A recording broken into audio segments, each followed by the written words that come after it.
استاد همی نشد پل گپ زدن نازی برای همی صدقه فطر اگر مثال طعام بخری بتی یا که مثال همی خیرمو بخری مثال بتی به مردم همی بگیم همی زنکا بگیم همی آدمای فقیر برمدگیان در اینترنت تیپا شوشون ایدینیو گذاشتگیان تیپا من دادم هست که میدونم همی چیزا دیدم مردم صدقه فطرش ندادن او خونه خریدک بگیم دا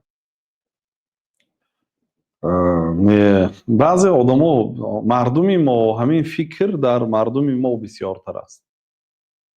من خانم نیست زکات میتیم یا نه، من خانم نیست زکات گرم ممکن خانه نقش اساسی بازی نمیکند. خانه یعنی که مالکی خانه بودن شرط نیست در این دنیا. شرط زندگی در دنیا باید آدم خانه داشته باشد نه. همین یگان پناهگاه اجاره هست و بی پول هست، به پول هست، خانه خودتون هست، میراثی از پدرتون هست. فرقش نمی انجام زندگی کنید شد. شرط نه که آدم مالکی همین خانه باشد بعد زندگی کند در دنیا. این خیلی نیست قانون. یعنی او برای زکات الهیده پولی نقد که دارید زکات میدید. حاصله که کاشتید خانتان نیست فرض کردیم در صحرا کپه کرده زندگی کار 1 تن حاصل گرفتید 50 کیلوگرمش میتید نصف عشره. اكو تاجیکستان آبش بی پول نه به هر حال. بنابراین عباره نصف عشر گوییم مردم نترسد. عشر این 10 این از همه زکات بلند، لیکن به شرطی که مثلا در کوه گندم پاشیدید تمام آب آسمان آمد گندم برآمدن حاصل رفته گرفتید در این حالت عشر میتید یعنی 10.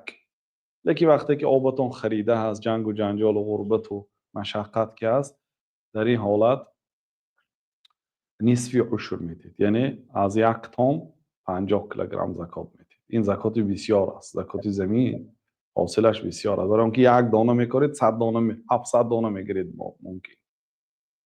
1 دانه گندم اگر افتاد بینید اون گندم اگر وقتی که مثلا در تابستان تیر ما چراغا گوسفندا چرا در اونجا چرات از همون 1 دانه اونچه زده میبراید گندم از یه ریشه.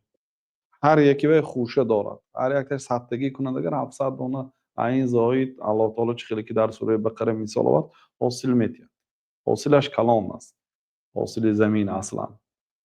بنابراین زکاتش هم قیمت دارد. زکات تجارت که مشقت از در بالاش کمتر آورده مونده میفروشن عذاب است. یعنی 2.5% کرد.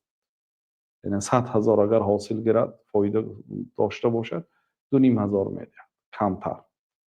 زکات طلای نقره هم همیشه 2.5% است. روزی تجارت 2.5% است. برای همین برادرها سوالتان نتیجه نو فراموش باشد. فهمو استادی عزیز همش فهموشیده. استادی عزیز امی اشر ای پختر هم داده میشه و یا که نه؟ بله پخته زکات داده میشه. زکات یا که اشر؟ عشر همون زکات است آخر. عشر نه 10 مقداری به 1 زکات. یا که 2.5% مقصد استادی عزیز؟ نه 10 به 1 نه نصف عشر. یعنی که 20 به 1. برای آنکه زمینی پخته های ما یعنی صرف و خراجاتش کلان آبش پولکی است. یا از مطار کتی پول میگیرید یا سویت قتی یا خریده میبید یا جنگ و جنجال مشقتش وزین است نصف عشر. عشر تید ظلم میشه. عشر نمیدید. الا آن آدمی که در لبی دریا هست زمینی پخته شو بی پول آب میتید. بی مشقت آب میده او عشر میتید. اما آدمی که آبش مشقت دار است و نصف عشر میده یعنی 2.5% هم نه نصف عشر یعنی از 21 از 41 نه یعنی که این 5%. 2.5% نه 5% در صورتی آبش بی‌ملال بود آبش مشقت دار بودنش و الا 10%. این از فهمو زکات استادی